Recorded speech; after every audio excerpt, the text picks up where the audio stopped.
Bom, então hoje a gente completa os tipos de campos clássicos que a gente está vendo.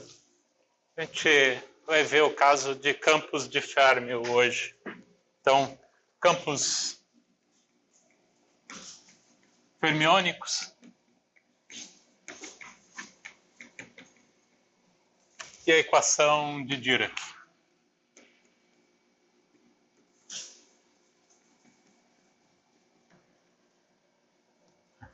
A motivação original da equação de Dirac, né, do próprio sujeito, né?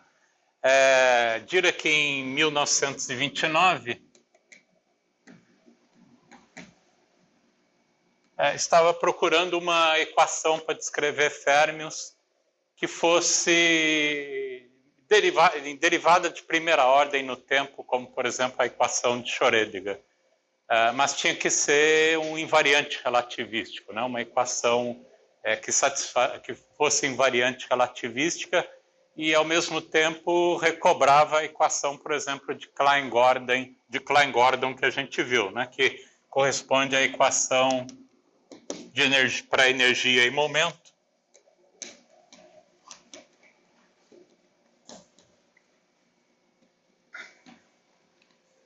P ao quadrado, né, equação relativística usual, menos P ao quadrado, a parte espacial do momento. Lembra que eu estou fazendo H cortado, C igual a 1 aqui, né, nas nossas unidades naturais. E a gente viu que essa equação, quando a gente promove a energia e o momento como operadores diferenciais, a gente acaba chegando na equação de Klein-Gordon, né? Na equação o D'Albertiano, né? Mais m ao quadrado aplicado em φ igual a zero, né? Acaba gerando a equação de Klein-Gordon.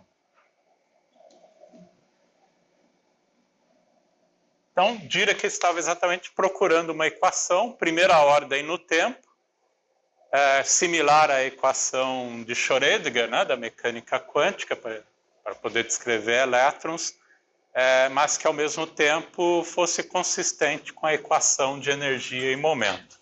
Tá? Então, como uma equação de primeira ordem no tempo,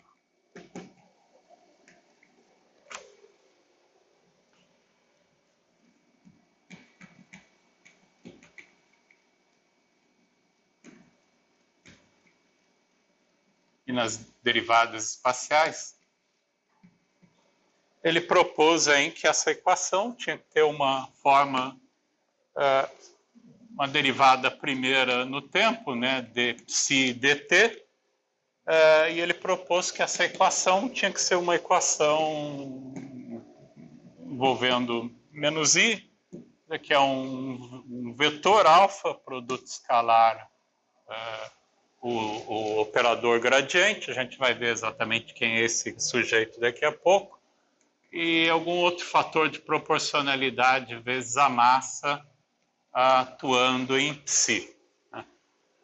Como uma equação para ser invariante, né, por transformações de Lorentz, ela também tem que ser invariante por rotações. Né? Para ser invariante por rotações, a gente já pode concluir algumas coisas aqui. Né? Se você faz uma transformação de rotação, né, de acordo com como esses objetos se transformam mediante uma operação de rotação, o psi não pode ser simplesmente um objeto, né? Tem que ser um vetor, né, para poder transformar de forma apropriada por meio de rotação.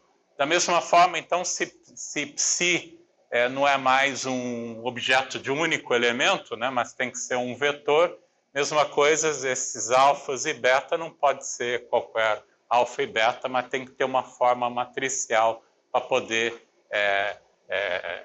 fazer a combinação correta aqui nessa equação que a gente tem. Né? Então, alfa aqui para a gente é um vetor de 3 componentes, vamos chamar de alfa 1, alfa 2 e alfa 3. E para ser um invariante por rotação,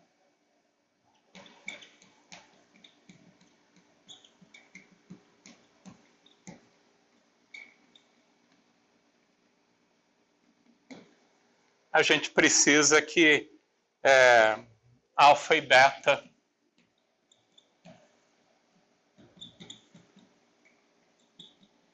devem ser matrizes que agem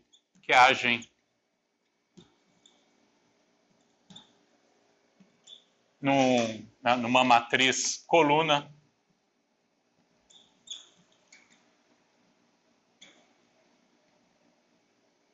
definida por esse objeto em si para a gente. Né? Então, não pode ser qualquer, né? uma equação qualquer. Né? E, ao mesmo tempo, quando você toma o quadrado, né, dessa equação, ela tem que ficar equivalente à equação de Klein-Gordon, que a gente viu que é um invariante relativístico, né? Satisfaz as transformações de Lorentz de forma apropriada à equação de Klein-Gordon. Né? Então, o quadrado desse cara daqui, de alguma forma, a gente tem que reproduzir de novo a equação de Klein-Gordon. Então, se você tomando o quadrado dessa equação, né?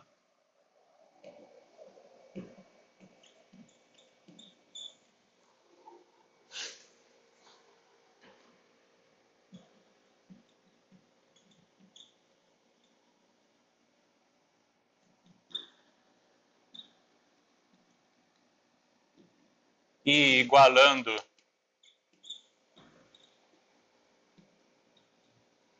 com a equação de Klein-Gordon, né? Que deve satisfazer a equação de Klein-Gordon.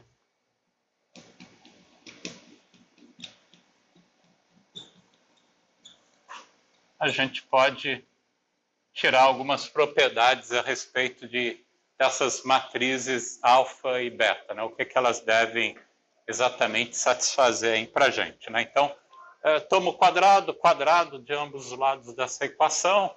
A gente pode escrever, então, menos D2. Na verdade, a gente está tomando o quadrado do operador, né? A gente está vendo isso daqui tudo como um operador. Você podia escrevê-la dessa forma como a gente escreve a equação de Klein-Gordon, né? Isso daqui igual a zero. E agora elevar ao quadrado propriamente dito aí o operador, né? Então, estou olhando que esse operador diferencial aqui, no final do dia, tem que ser equivalente ao operador que a gente está tendo aqui na equação de Klein-Gordon, né? Operando aqui no que a gente viu no campo escalar. Então, quando você toma o quadrado aqui, né, desse operador para a gente, né, o operador diferencial, a gente acaba ficando, então, com menos dt ao quadrado. Isso está atuando em psi, né? Isso daqui, então, acaba sendo igual ao quadrado desse cara daqui, né? O quadrado do outro termo, que vai ser menos i alfa, produto escalar, o operador gradiente, mais beta, m, isso daqui tudo ao quadrado, e atuando nesse campo psi, né? Então, elevando o quadrado aqui dessa expressão, né, a gente pode escrever isso daqui como sendo... Lembra que é uma matriz, né? Então, isso daqui em termos de componentes para a gente, né? É a componente alfa-i vezes dxi, né? Desses objetos que a gente tem. E quando você eleva ao quadrado, a gente acaba ficando, então, menos alfa-i, vai estar aplicado no outro, né? Vamos chamar de um alfa-j. O termos de derivadas, né? Vai dar um d dxi, está somando com esse daqui, e um d dxj, que está somando com esse outro sujeito daqui. Tá? A gente pode simetrizar esse termo daqui também, né? Como independente de como você escolhe aqui, né? O II ou JJ, etc., a gente pode, de forma conveniente, simetrizar esses objetos, escrever como alfa-j, alfa-i e dividir por 2. Né? Isso está atuando aí no D2, DXI, DXJ para a gente. Né? Menos O termo cruzado, né, que a gente tem envolvendo esses dois termos aqui, de novo você pode colocar, né, vai ser esse termo multiplicado por beta, beta multiplicado pelo alfa, né? Então, mais uma vez, você vai ter um menos i, né, esse menos i aí, e a massa m, que é um escalar aqui para a gente, o alfa i multiplicado pela matriz, lembra que isso daqui deve ser matrizes, esses caras daqui, né? Então, a gente tem que escrever de forma apropriada isso, mais beta, né, o termo beta multiplicado pela matriz alfa i, de componentes alfa i, d dxi, né? d dxi, mais, claro, esse cara aqui ao quadrado, né? Mais o beta ao quadrado, m ao quadrado, e tudo isso está atuando no psi para a gente, né? No campo psi. Tá? Então, isso daqui a gente tem que igualar, né? Tem que igualar isso daqui se a gente quer que acaba... Tirando a primeira parte do tempo, vai ser prova é o alfa i, alfa j, mais alfa j, alfa i. Você tem um menos i, alfa i, d, dxi, né? Mais beta m, multiplicado por ele mesmo. Menos i, alfa j, d, dxj, mais beta m. Então, é esse daqui vezes esse, mas eu simetrizei, né? Eu simetrizei. Porque eu podia ter escolhido J aqui, né? Escolhido o índice de somatória diferente, né? Então, a gente acaba simetrizando, né? Por isso que eu dividi por 2, né? Inverti o índice e dividi por 2 para simetrizar. E esse daqui vem de um termo vezes outro vezes para te dar esse cara, e esse aqui é o quadrado desse daqui, né? Então, isso daqui tem que reproduzir a nossa equação de Klein-Gordon, né? Nossa equação de Klein-Gordon, então, a parte temporal está aqui, né? Eu coloquei a parte espacial e o m ao quadrado para o lado direito ainda da equação, então vai ficar, a gente tem a parte espacial, vai ter o gradiente ao quadrado, né, o operador ao quadrado, mais o m ao quadrado, isso daqui atuando então em psi, de tal forma a reproduzir a forma da equação de Klein-Gordon, né? Se você passa esse cara para o lado de cá, te dá o operador box, né? O operador da Lambertiano, exatamente como a gente tem na equação de Klein-Gordon, né? Então a gente está demandando que o quadrado desse operador diferencial tem que reproduzir exatamente a forma da equação de Klein-Gordon, né? Então, daqui, se a gente compara termo a termo, né? É claro que a matriz beta vezes ela mesma tem que dar uma matriz identidade para a gente. A gente não tem derivadas primeiras aqui, né, na parte espacial. Então, esse sujeito daqui tem que dar zero para a gente, né? Alfa i beta mais beta alfa i, que é o comutador, o anticomutador, né? O anticomutador de alfa com beta tem que ser igual a zero, uma vez que a gente não tem nenhum termo de derivada primeira, né, na equação de Klein-Gordon. E para a gente reproduzir corretamente o beta o m ao quadrado aqui, esse beta ao quadrado, então, para a gente também tem que te dar aí a identidade, né? Ou mais apropriadamente a matriz identidade. E finalmente, para esse cara daqui reproduzir, né? Reproduzir aqui o nosso gradiente ao quadrado, a gente tem que demandar então que alfa i, a outra relação que a gente tem, né? Então a gente acaba tirando essa conclusão imediatamente, alfa i com beta para satisfazer a equação de Klein-Gordon.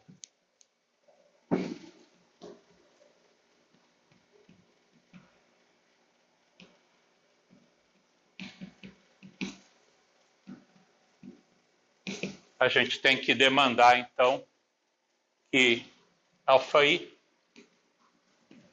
beta, o anticomutador, que é alfa-i, beta mais beta alfa-i, isso daqui tem que ser igual a zero para a gente.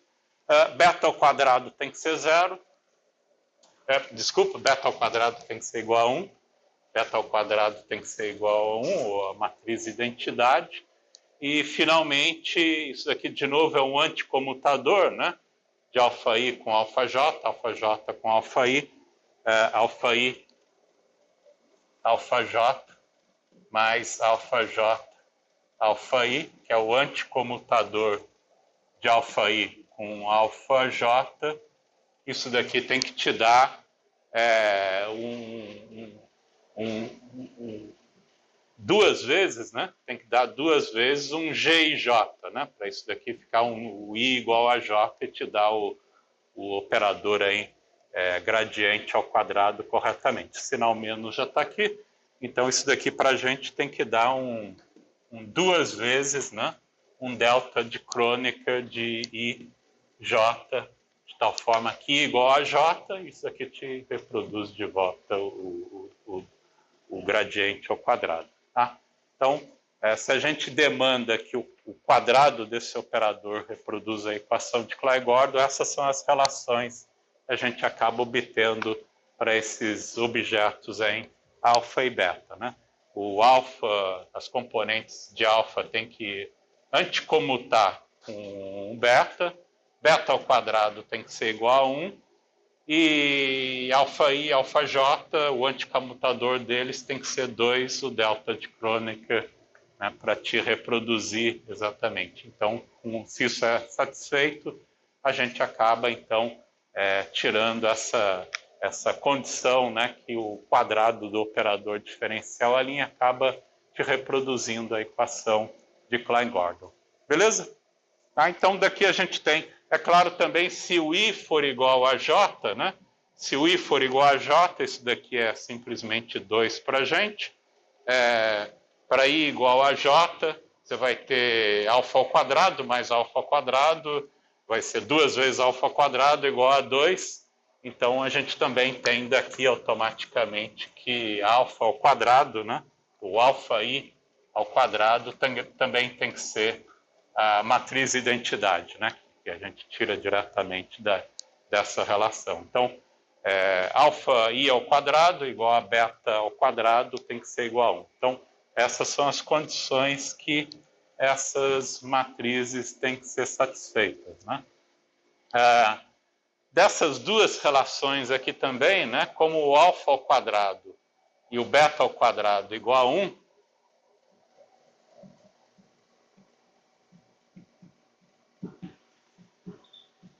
ou a matriz identidade, os autovalores, né, correspondentes dessas matrizes só pode ser mais ou menos 1. Né, só pode ser mais ou menos 1 os autovalores dessas matrizes. Né? Então, isso significa que esses objetos têm que ter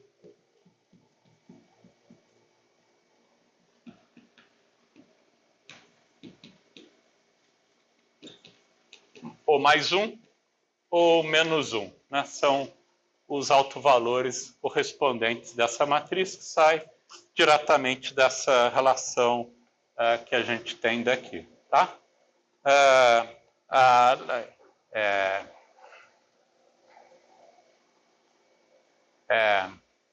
Uma coisa também, uma vez que essa equação tem que originar de uma hamiltoniana, né? Uma hamiltoniana apropriada para esse campo, e a hamiltoniana é um objeto hermitiano, né? Tem autovalores reais, né?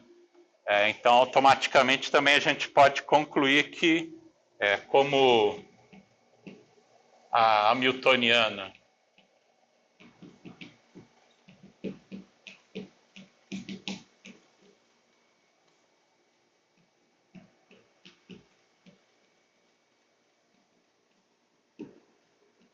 esse campo psi deve ter só pode ter autovalores reais, né? Você não tem uma hamiltoniana não hermitiana, né? Com autovalores que que não sejam reais, né? Então, como a hamiltoniana correspondente a psi deve ser hermitiana,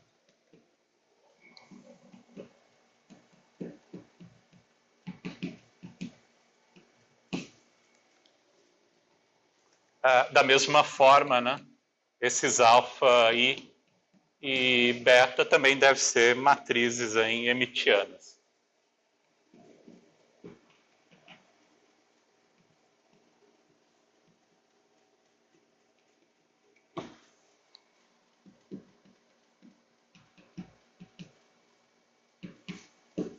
Então, é uma outra condição, e o alto valor é mais ou menos 1. Né? Tem que ser mais ou menos 1 para a gente. Né?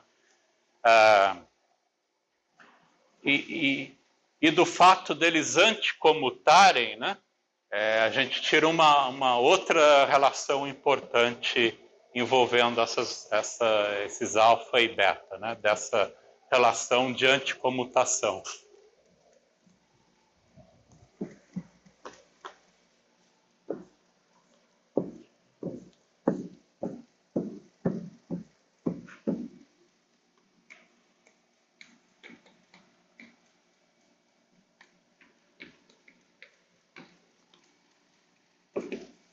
Então, da relação de anticomutação, dali, né, alfa e beta tem que ser igual a 0 para a gente.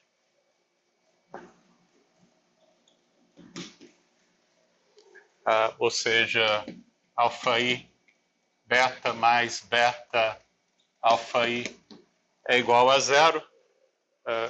É claro que eu posso escrever isso daí também como alfa i beta é igual a menos beta alfa i, né?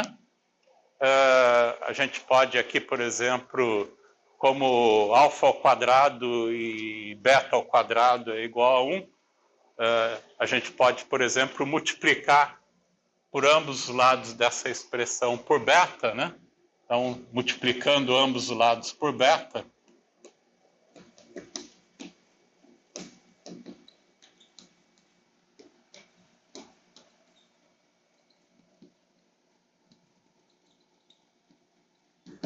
então a gente tira aqui alfa i, beta ao quadrado, é igual a menos beta alfa i beta, né?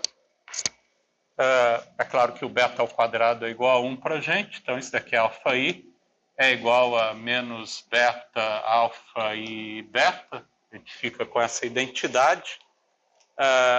Aqui a gente pode, por exemplo, tomar o traço, né? Como são matrizes para a gente pode tomar o traço.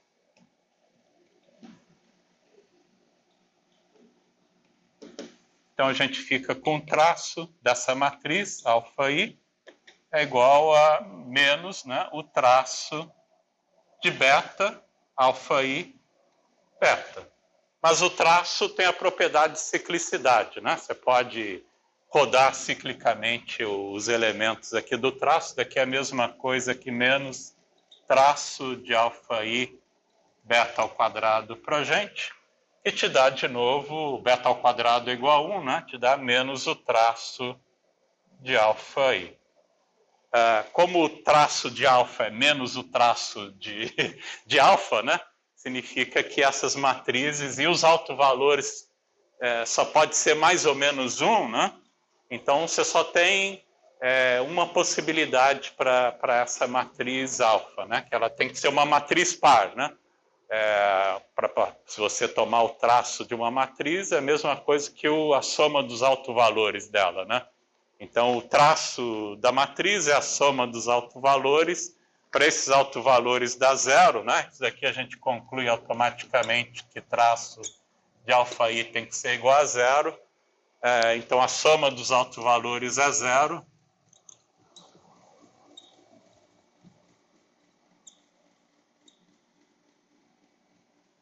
E aqui a gente conclui que se os autovalores só pode ser mais ou menos 1, você só pode ter essas matrizes como sendo matrizes pares, né? Não pode ter uma matriz ímpar, né? 3 por 3, senão Eu tenho mais um, menos um, ou qualquer outra combinação. Nunca vai dar zero o traço, né?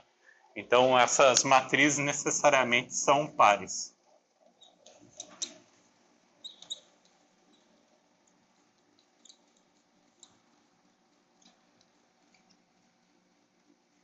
A mesma conclusão a gente pode tirar para o beta também, né? Em vez de multiplicar essa equação por beta, ambos os lados, a gente pode multiplicar por alfa-i, né? Multiplica ambos os lados por alfa-i. Então, vai ficar alfa-i, beta, alfa-i. Isso daqui é menos beta, alfa-i ao quadrado, né? Alfa-i ao quadrado é igual a 1 de novo. Toma o traço de ambos os lados dessa expressão. Você vai ter o traço de alfa-i, beta, alfa-i é igual ao menos o traço de beta, né? E a gente chega na mesma conclusão também para a matriz beta, né? Então, isso daqui é válido para a matriz alfa, mas também é válido para a matriz, igualmente para a matriz beta. Também tem que ter o traço igual a zero. Então, a soma dos autovalores de alfa i e beta, né, devem ser igual a zero. Essas matrizes só podem ser pares, né? Só pode ser pares. Então, tanto a matriz alfa como a matriz beta tem que ser matrizes pares para poder ter a soma dos autovalores igual a zero, se os autovalores só pode ser mais ou menos 1.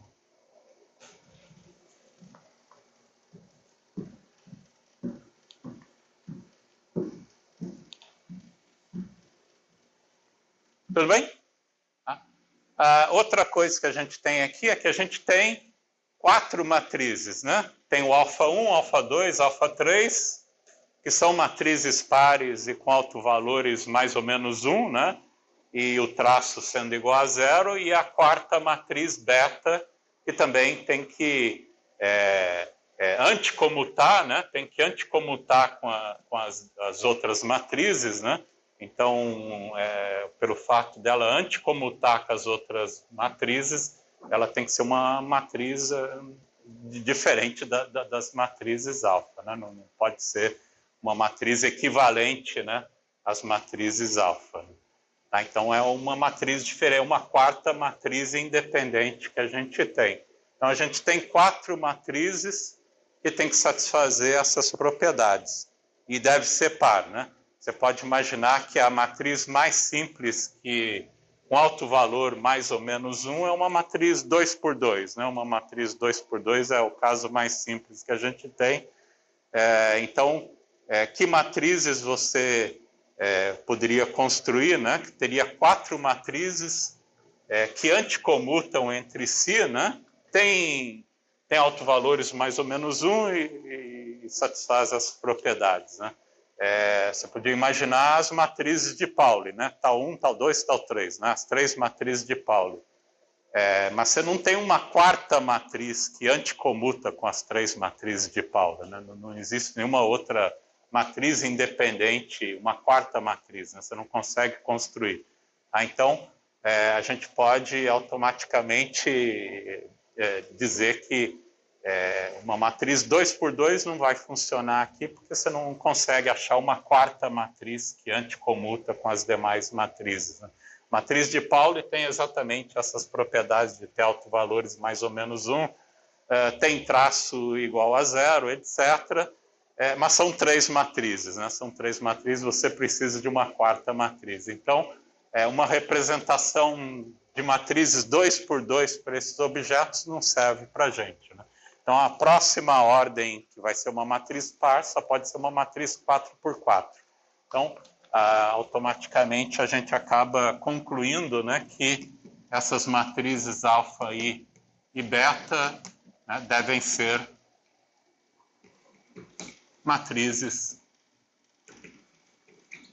4 por 4. A representação mais simples que a gente pode achar para obter 4 matrizes que anticomutam, que tem essa propriedade de anticomutação, tem autovalor mais ou menos 1 e vai satisfazer essas propriedades que a gente está vendo. Tá? Então, uma possibilidade para essas matrizes que têm essas propriedades é assumir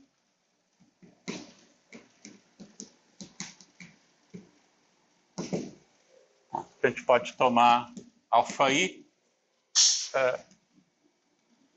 envolvendo as matrizes de Pauli, matriz 0, que é 2 por 2, matriz 0, 2 por 2, a matriz de Pauli, e beta como sendo 0, a matriz identidade, que é 2 por 2, a matriz identidade 2 por 2 e a matriz 0, 2 por 2, né?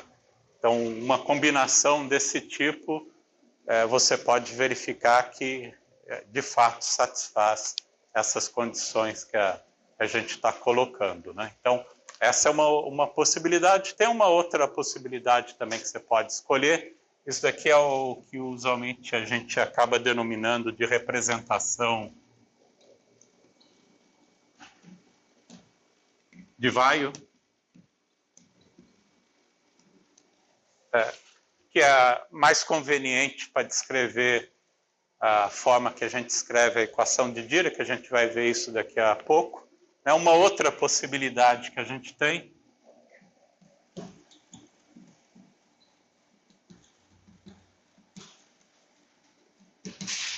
seria, por exemplo, escolher o αi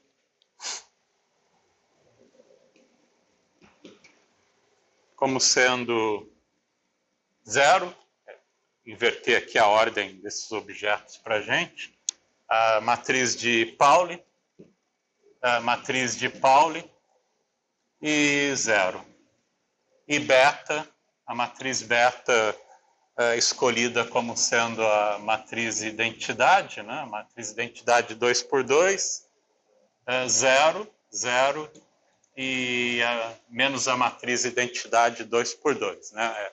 Aí você também pode verificar com essa escolha, também tem as mesmas propriedades, né? São matrizes que têm autovalores mais ou menos 1, alfa ao quadrado é igual a beta ao quadrado, que é a matriz identidade 4 por 4, e anticomutam entre si, né? Você pode calcular o anticomutador delas, vai dar exatamente igual a 0. Isso aqui é o que a gente chama de representação de Dirac.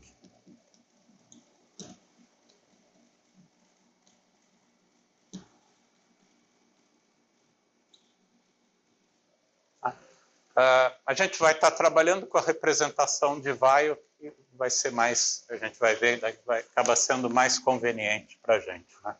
Então, é essa daqui que a gente vai trabalhar.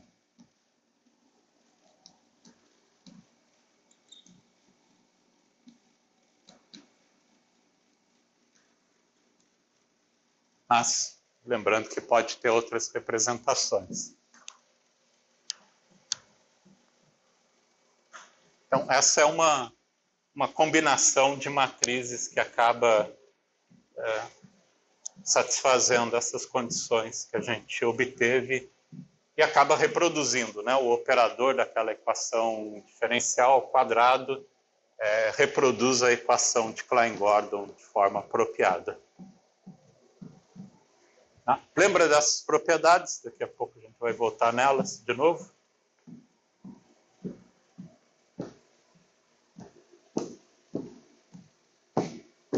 Então, a nossa equação de Dirac, né, da forma como a gente escreveu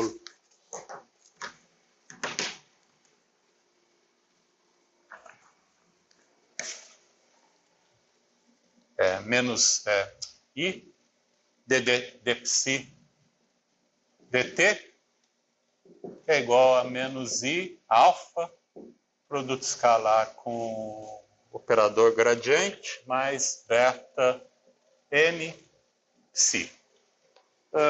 A gente pode colocar essa equação numa forma mais bonitinha, se a gente define, por exemplo, que é uma forma como a gente escreve as coisas em relatividade, né, que é um invariante relativístico, se a gente, vamos chamar esse beta daqui, né, se a gente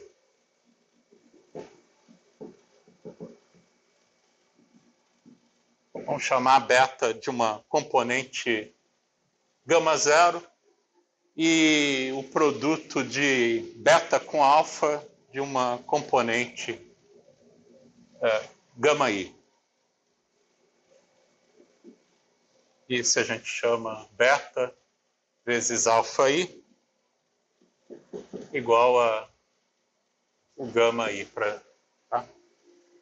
Então, dessa equação, a gente pode escrever ela da seguinte forma. Então, o beta é o gama zero é o próprio beta, né? na representação, nessa representação, e beta vezes alfa i, pegar essa matriz, multiplicar por essa matriz, a gente tem então que gama zero é zero, a matriz identidade 2 por 2, matriz identidade 2 por 2, 0, e o gama i, multiplicar o beta pelo alfa i, você acaba obtendo hein, que é 0, menos a matriz de Pauli, 0. Tá? O tau i aqui são as matrizes de Pauli.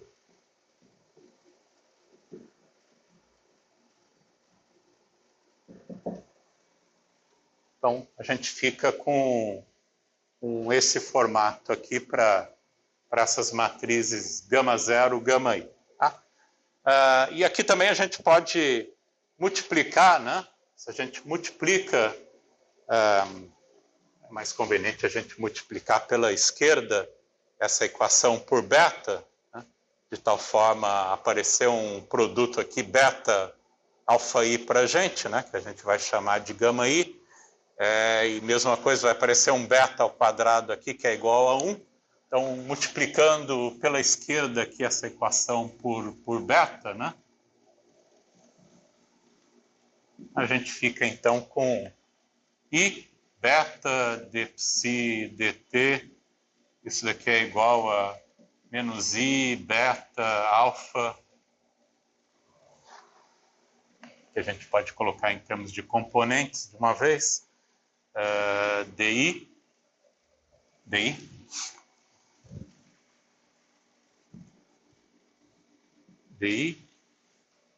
mais beta ao quadrado m psi.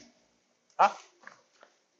Isso daqui é o nosso, então aqui acaba ficando gama zero, né? E gama zero de psi dt é igual a menos i. Esse aqui é o gama i, né, que a gente chamou de gama i, di. Podia ter chamado isso aqui de D0, né, para ficar tudo numa notação mais bonitinha para a gente. O D0 é o DDT, né, o DDT, como a gente escreve, mais beta ao quadrado, que é igual a 1, então vai ficar só m vezes psi. Tá? Isso aqui tem um psi aqui, né? Tem um psi aqui. E aqui a gente também pode chamar, né? A gente pode definir, né? Se a gente define o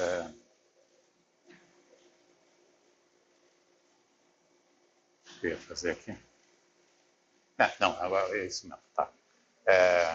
Eu posso passar esse termo para o lado de lá, né? Posso passar esse termo para o lado de lá. Então vai ficar menos i, gama zero d0, menos, mais, gama i di, mais m. Podia deixar desse i por fora aqui. Enfim, vou deixar. Menos i, psi. Só passei esse cara para o lado de cá. Isso aqui é igual a 0. Não fiz nada, só passei para o lado direito da equação. Né? gama 0, D0, mais gama I, DI. Isso daqui é para a gente um gama mi,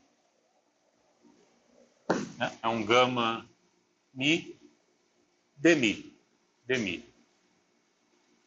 Então, a equação acaba ficando na forma da equação de Dirac, que é...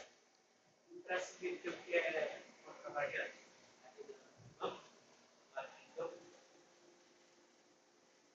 Porque ali na representação, a diagonal é a diagonal. O sinal é quase retratado na variante. É porque ele não tem sinal na representação de direito. Sim. Eu estou usando a representação de Weyl. Não, o sinal... É porque ele entrou a diagonal, faz com a diagonal secundária. Sim, mas eu estou usando na representação de Weyl. Que é, você está falando desse cara daqui. A diagonal, Sim, quando você multiplica pela matriz beta, né? Aí você faz... eu estou multiplicando beta vezes a matriz alfa I, é o gama I, tá? Então você tem que pegar, multiplicar 0, 1, 1, 0 por tau I, 0, 0. Ele acaba... acaba invertendo, né? Não é esse cara daqui, né? Não é esse cara... Tá? Tudo bem? Então a gente fica com menos I, né? Menos I, menos I,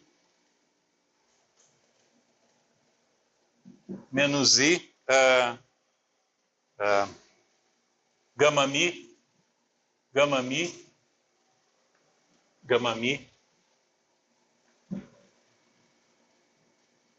dmi, mais m. Isso daqui atuando em psi é igual a 0. Tá? A gente podia ter multiplicado também por menos 1 essa equação, né? Multiplicando por menos 1, só troca o sinal aqui, né? Então, essa é a equação de Dirac.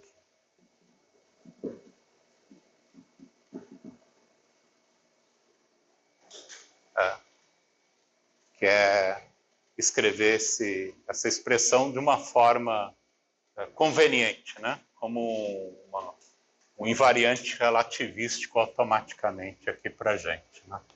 Por meio dessas matrizes gama, tá? Beleza? Então, a gente acaba chegando. E lembrando daquelas propriedades das matrizes alfa e beta, né? Beta ao quadrado é igual a 1, alfa ao quadrado é igual a 1, o alfa anticomuta com beta, e alfa I, alfa J, o anticomutador de alfa I com alfa J é 2 vezes delta IJ.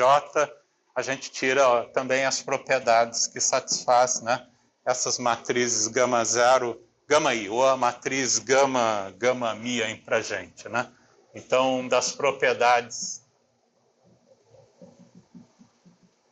ou das identidades que a gente tinha obtido para o alfa I e beta, né? A gente acaba concluindo que as matrizes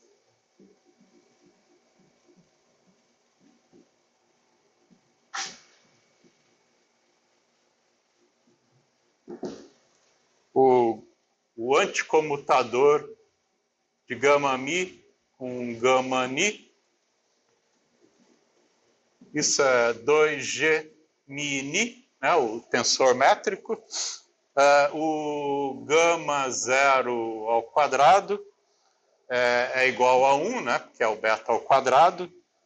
Mesma coisa o gama i ao quadrado, né, acaba sendo igual também a menos 1 para a gente. Se você toma o gama 0 DAGA, né, emitiano conjugado, é o próprio gama 0, que é a matriz beta, é puramente real.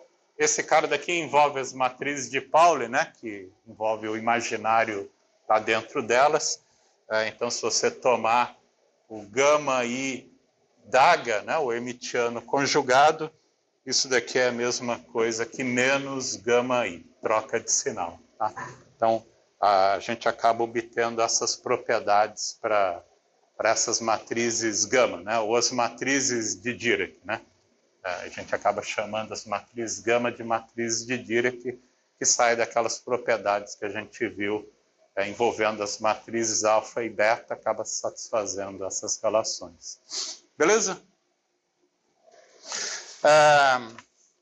Outra coisa também, né, a gente pode ver que lagrangiana, né, acaba originando essa equação de movimento. Né? Essa aqui é uma equação de movimento para esse campo psi, da mesma forma que a gente tem a equação de Klein-Gordon, né, que é a equação de movimento para o campo escalar, e a gente viu qual é a lagrangiana que gera aquela equação de movimento. Né? Então, a gente também pode tirar a lagrangiana que gera essa equação de movimento para o campo psi.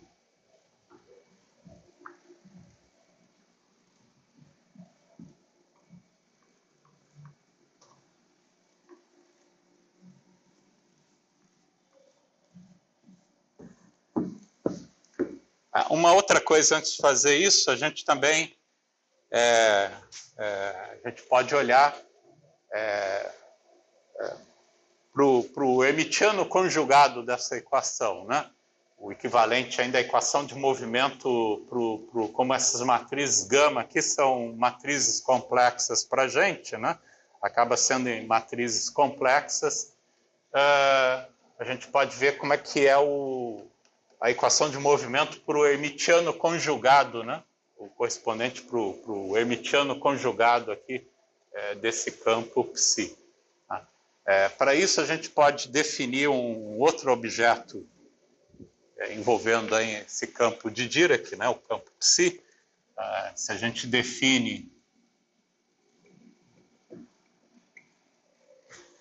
chamar de psi barra, é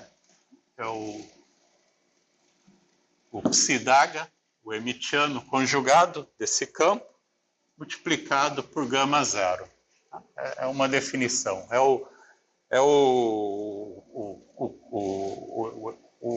O adjunto, né? O campo adjunto que a gente chama. Né?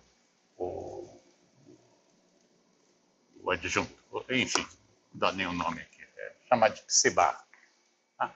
Que é o psi daga multiplicado por gama zero. Tá? Então, da nossa equação de Dirac, né, a gente pode pegar, tirar o hermitiano conjugado dela, né, de toda ela, então, da equação de Dirac.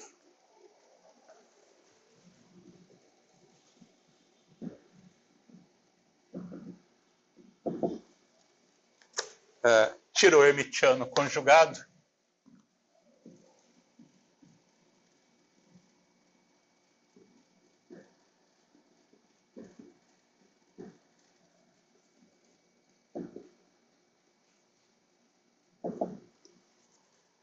Você fica com o hermitiano conjugado desse cara daqui. É conveniente multiplicar, aplicar diretamente o psi nesses objetos, uma vez são todas matrizes para a gente. Então, o hermitiano conjugado dá um menos i. E vou abrir também, né? Vou abrir isso daqui como gama zero d0 psi mais gama i di psi, né? E usar essas propriedades que a gente acabou escrevendo aqui. Né? Então, é melhor abrir ela diretamente aí. Então, você fica com o hermitiano conjugado, né? vai te dar um menos i. Você tem o gama zero d0 psi, como isso aqui é matrizes para a gente, né? Lembra quando você toma o hermitiano conjugado da matriz, você inverte a ordem das matrizes, né? Então, acaba ficando menos i, d0 psi daga, multiplicado por gama zero, eu inverti, como a gente toma o hermitiano conjugado. Tem a parte espacial, né? A parte espacial vai te dar, então, de novo, um menos I, e agora um DI. DI, psi-daga de novo e invertir de novo, né? Você tem que inverter quando você toma o hermitiano conjugado, menos M psi-daga. M psi-daga. Isso aqui tudo igual a zero, né? Isso aqui tudo igual a zero.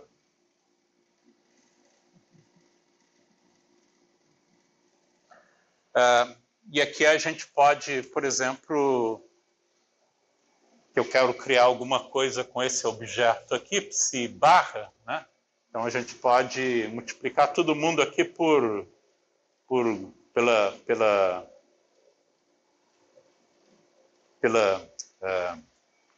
o que eu ia fazer? Pela direita, né? Multiplica todo mundo pela direita por gama zero. Continua dando a mesma coisa, tá? Continua dando a mesma coisa que eu multipliquei por gama zero pela direita. Tá? Então, isso daqui vai nos dar o psi barra, né? Vai te dar o nosso psi barra. E a gente fica, então, com menos I, D0, psi barra, né? Gama zero, que é o psi barra. Então, vou trocar direto. Psi barra. Gama zero, que estou multiplicando pela direita. Lembra que o gama I, os gamas aqui, né? Satisfaz essa relação de anticomutação. Então, a gente pode aplicar aquela relação de anticomutação, né? O gama I, gama zero, você vai ter um gama I, gama zero. Isso daqui é a mesma coisa que menos, eles anticomutam, né? Para gama mi igual a I, por exemplo, ni igual a zero, isso aqui é zero, que é o G, I zero, que é zero, então eles anticomutam, é a mesma coisa que gama zero, gama I. Então, a gente pode trocar o sinal, vai ficar um sinal mais, né? Mais I, DI, por causa desse menos aqui, e esse gama zero vai estar juntando aqui com o psi-daga para dar o psi barra, e fica do lado de cá um gama I, né? Um gama I.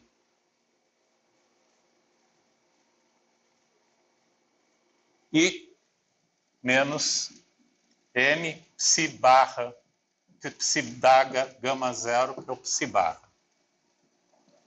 Isso aqui é igual a zero.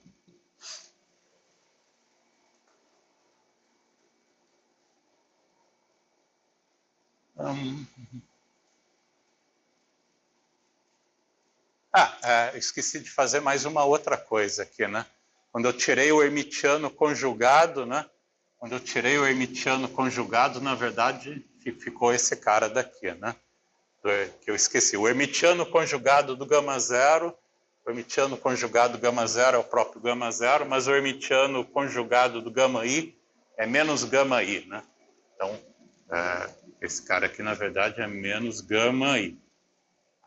Então, menos com menos dá mais, com esse outro menos aqui, vai voltar a ser menos de novo. Então, agora, beleza. Tudo bem? Esqueci de tirar o hermitiano conjugado. O hermitiano conjugado do gama I é o menos gama I, menos com menos dá mais, com esse outro menos daqui, quando a gente aplica a relação de anticomutação, volta de novo o menos. Tá? Menos, aqui é tudo mais, né? Acaba ficando, então, isso daqui é a gente pode escrever isso daqui da forma, de novo, relativística usual, que acaba sendo menos, vira mais, todo mundo, dmi, psi barra, gama mi, mais m psi barra. Igual a zero.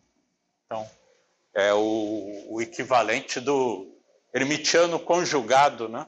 Tirar o hermitiano conjugado da equação de Dirac, né? Então você tem a equação de movimento para o campo de Dirac e o adjunto, né? O adjunto do campo de Dirac, psi barra, tá? Que é dado por essa equação. Tá? Então, são as duas equações de movimento que a gente acaba obtendo, né? Você pode ver isso daqui equivalente a lá a equação de movimento do campo complexo, né? Você tem uma equação para o φ e para o φ complexo conjugado, né? Funciona duas variáveis independentes, né? Então, mesma coisa aqui, a gente pode ver o campo de Dirac e o adjunto do campo de Dirac como duas variáveis independentes para a gente, né? E a nossa densidade de Lagrangiana, para ser uma quantidade real, deve envolver um produto de psi barra, né? Para acabar sendo uma Lagrangiana, uma densidade Lagrangiana real para a gente. Então, a gente pode verificar que a densidade de Lagrangiana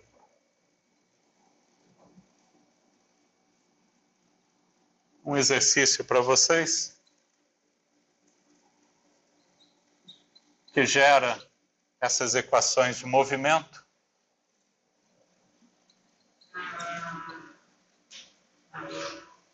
Para psi e o adjunto, o campo de Dirac adjunto, acaba sendo psi barra e gama mi dmi menos m vezes psi. A Lagrangiana que vai te gerar exatamente aquela equação de movimento para psi e essa equação de movimento para psi barra. Tá?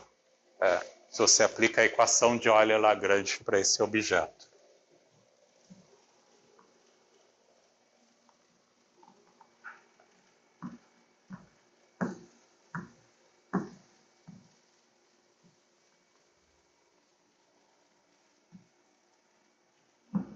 Então, essa nossa densidade lagrangiana para o campo de Dirac livre, né? Não tem nenhuma interação, né? É equivalente à equação de Klein-Gordon, a lagrangiana que a gente obteve, né? Que é a equação...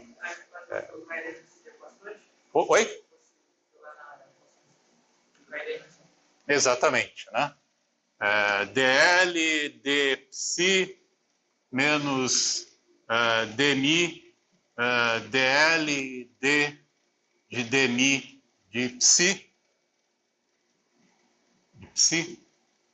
igual a zero e o hermitiano conjugado, né? Acaba gerando a equação de movimento para o psi barra e a equação do movimento para o psi barra gera aquela equação de movimento. Tá?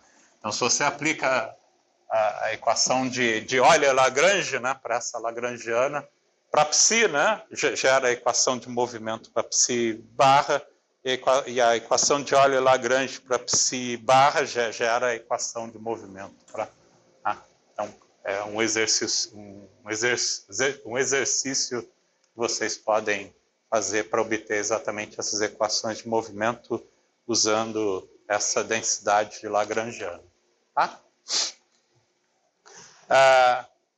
Essa densidade lagrangiana também tem uma simetria, né? Equivalente, como a gente também fez para o campo complexo, né? Então, se você faz uma transformação de fase, né? Nesse campo psi, como a gente fez a transformação de fase lá para o campo escalar complexo, a lagrangiana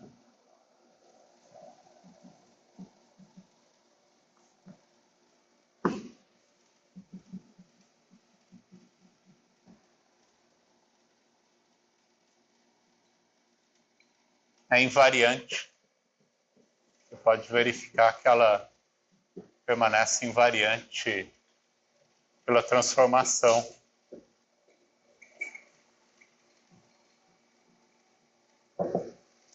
Psi indo para e elevado a menos i lambda, né, como a gente fez lá para o campo escalar complexo, e mesma coisa o psi barra indo para psi barra e elevado a i lambda, né, onde o lambda para a gente é um número real.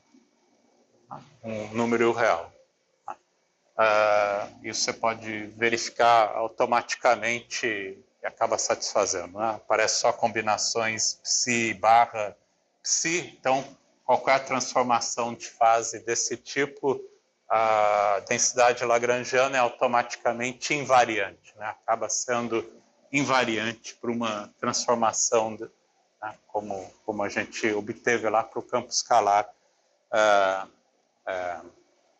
complexo, né? Se ela tem uma propriedade de invariância, né, então pelo teorema lá de Noether, a gente sabe que tem uma corrente conservada, né, que sai lá pelo teorema de Noether. Então, da mesma forma que a gente tirou a corrente conservada, né, a gente pode olhar para uma transformação infinitesimal envolvendo essas relações que a gente tem, né, se a gente faz lambda sendo um parâmetro infinitesimal, para lambda infinitesimal.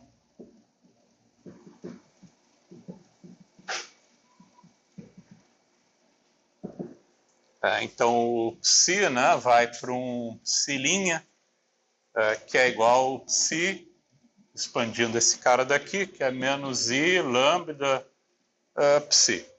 E mesma coisa para o Daga, né?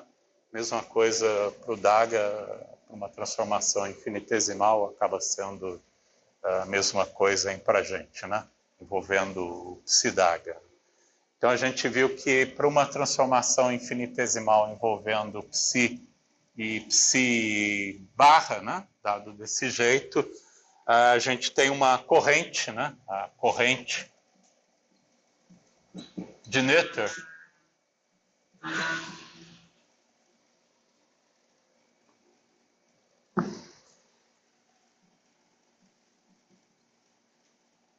Jmi, a gente viu que a gente pode escrever a corrente Jmi, a derivada da densidade lagrangiana em relação a dmi de psi,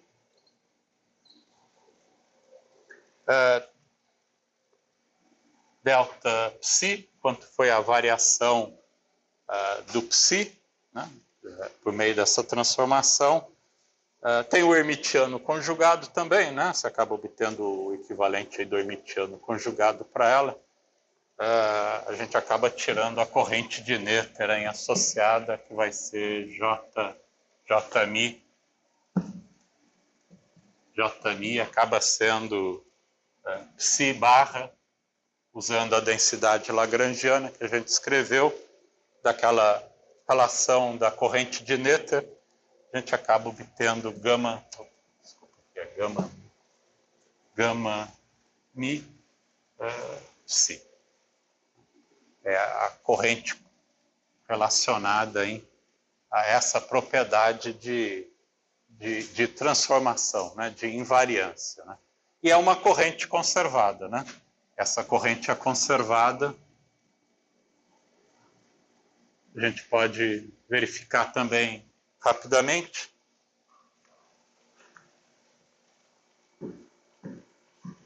Se você toma o dmi, né, dela, o divergente,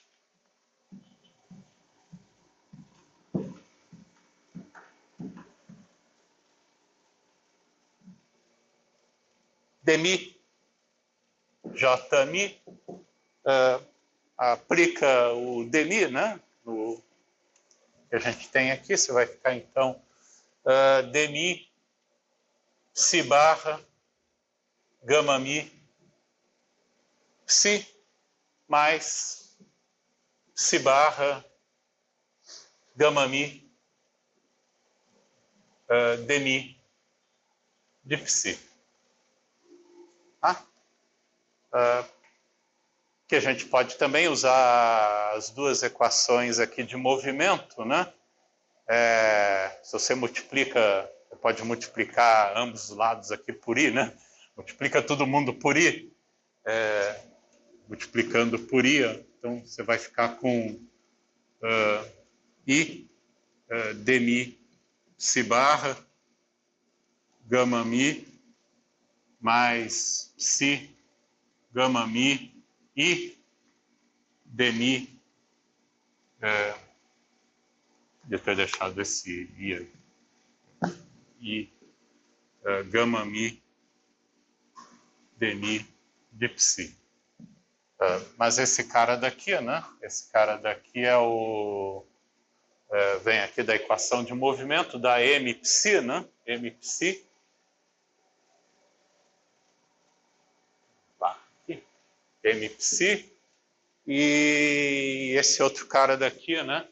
Esse outro cara daqui é psi.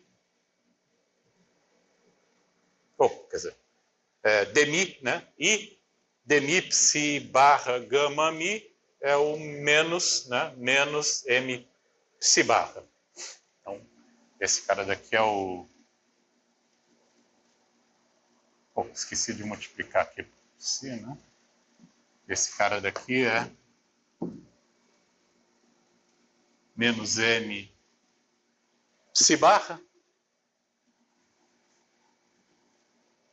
E então você tem menos m psi barra psi mais m psi barra psi. Isso daqui é identicamente igual a zero para a gente, né?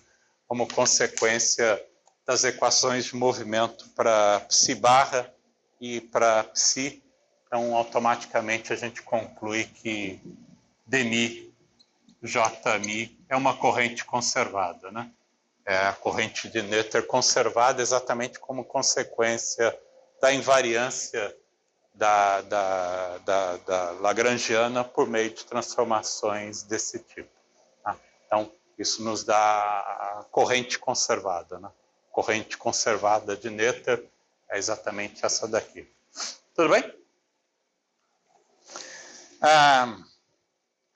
Uma outra propriedade que a gente pode obter envolvendo os campos de Dirac, né? A gente tem as nossas 4 matrizes gama 0, gama 1, gama 2, gama 3, né? Que envolvem as matrizes de Dirac. A gente pode convenientemente definir dessas 4 matrizes uma quinta matriz. Então, a gente pode definir a matriz 4x4. Lembra que as matrizes de Dirac são matrizes 4x4. Vamos chamar essa quinta matriz de gama 5 como sendo gama 5 igual a I, o produto de todas as matrizes de Dirac. Gama 0, gama 1, gama 2, gama 3. Né? Produto das 4 matrizes. Né? Isso daqui tanto faz se é o índice contravariante ou covariante, acaba sendo a mesma coisa. O próprio gama 5 para a gente independente se é covariante ou contravariante. Né? Se você pegar aquelas matrizes que a gente tinha, né, de Dirac na representação de Weyl que a gente está utilizando, né? A gente está sempre utilizando aquela representação de Weyl, multiplica gama 0, gama 1, gama 2, gama 3, multiplica por I, a gente tira que esse cara daqui é a matriz identidade, 2x2, matriz 0, 2x2, matriz 0, 2x2 e menos a matriz identidade 2x2. Né? Acaba gerando essa quinta matriz aí para a gente. Tá? Uma coisa que você pode fazer agora, é claro que esse campo de Dirac que a gente está escrevendo, né, o psi, isso daqui a gente tem que interpretar, né, as equações de Dirac como uma equação matricial de novo.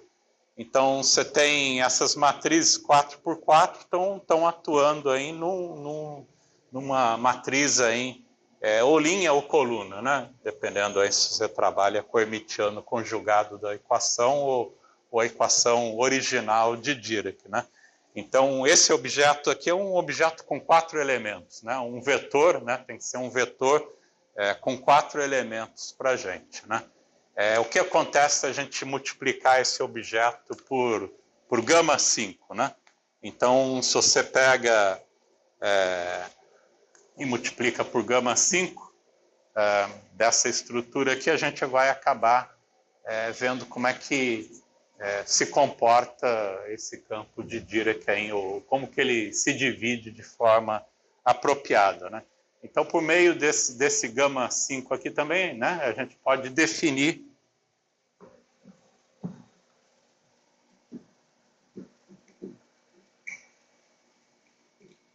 que a gente chama de operadores quirais.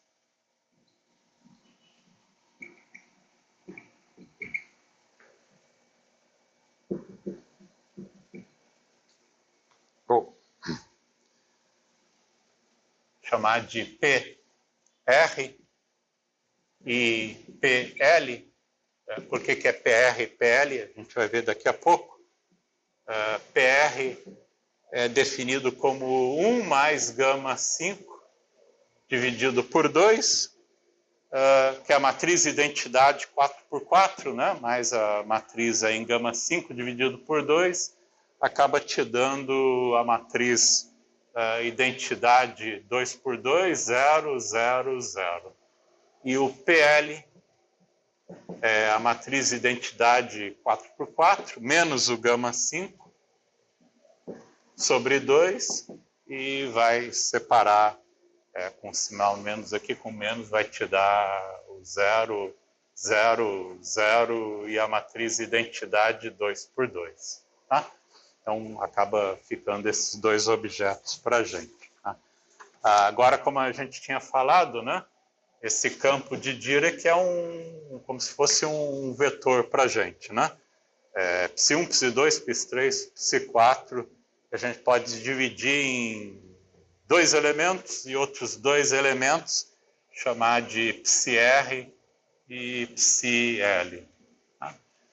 Então, agora, se você aplica esse PR, né, esse operador quiral, né, que a gente vai ver que é um operador quiral de mão direita e mão esquerda.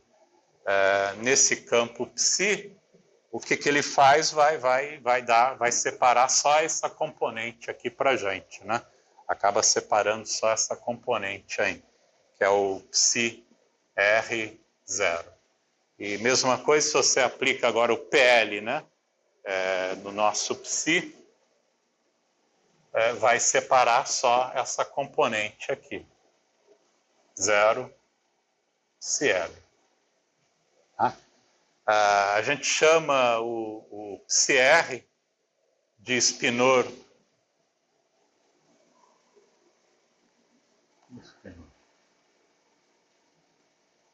de mão direita.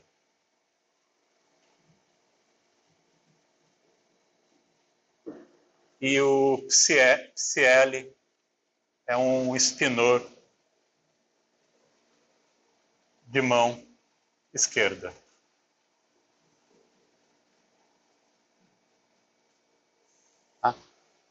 Por que acaba ficando desse jeito? Isso é uma vantagem daquela representação de Weyl, exatamente para...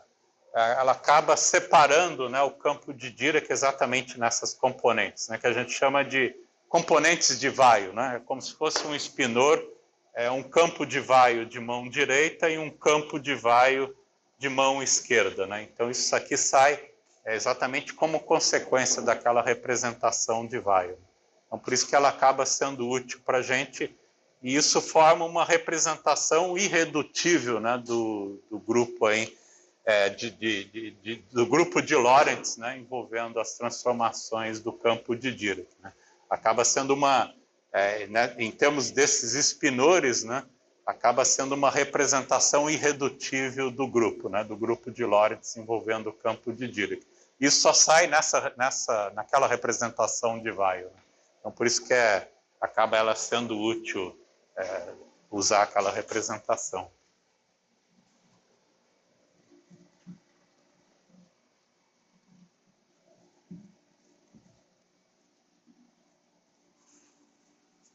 Então, o Psi-R e Psi-L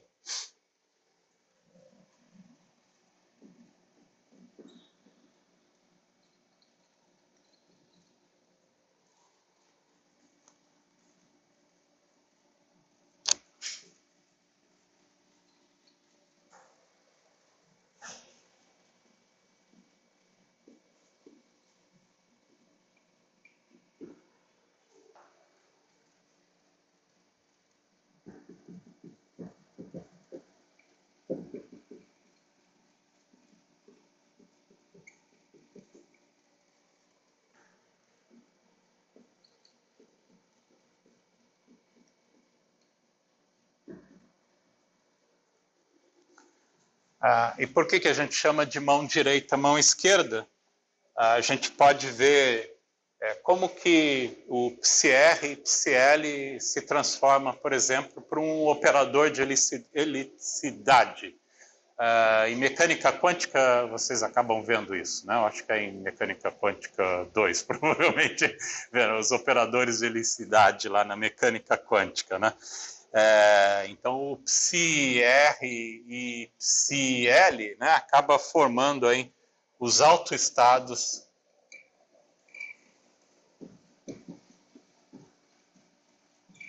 de helicidade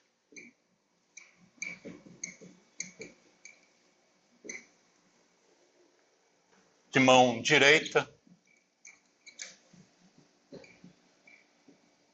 e mão esquerda.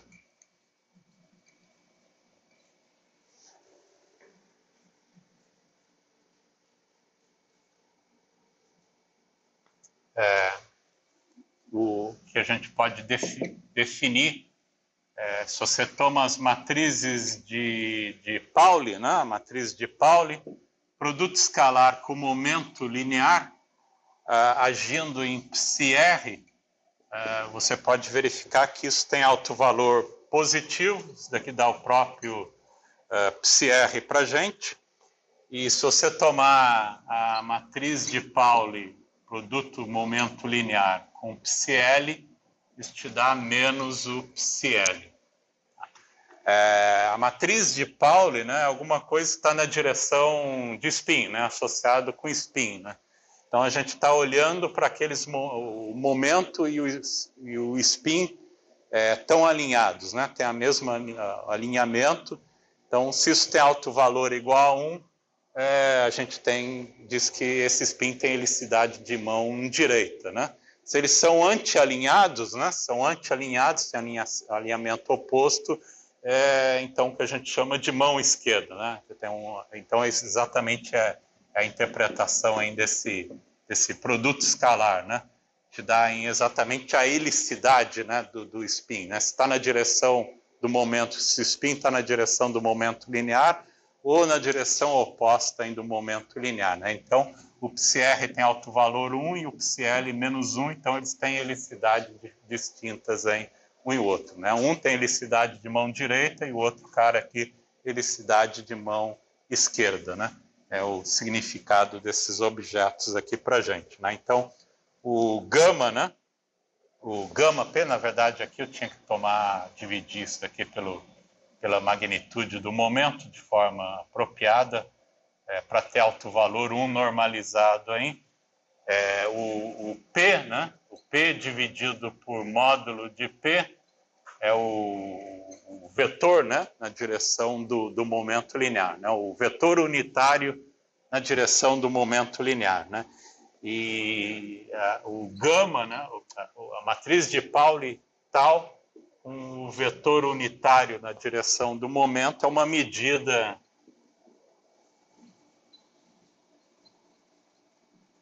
acaba sendo uma medida da componente do spin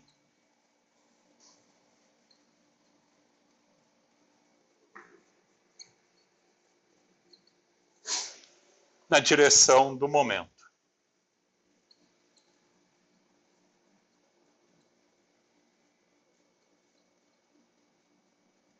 Que é o que a gente chama de helicidade.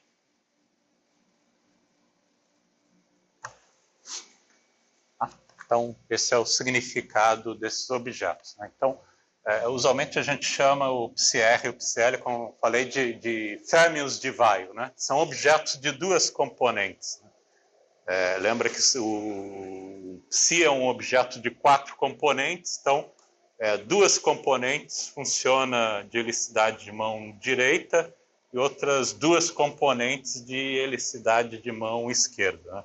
Então, esse cara daqui acaba sendo o spinor de Weyl de mão direita e o spinor de vai o de mão esquerda para a gente, né?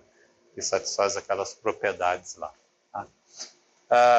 Bom, eu paro por aqui com essa parte de campos de Dirac, que a gente continua na aula que vem. Tá?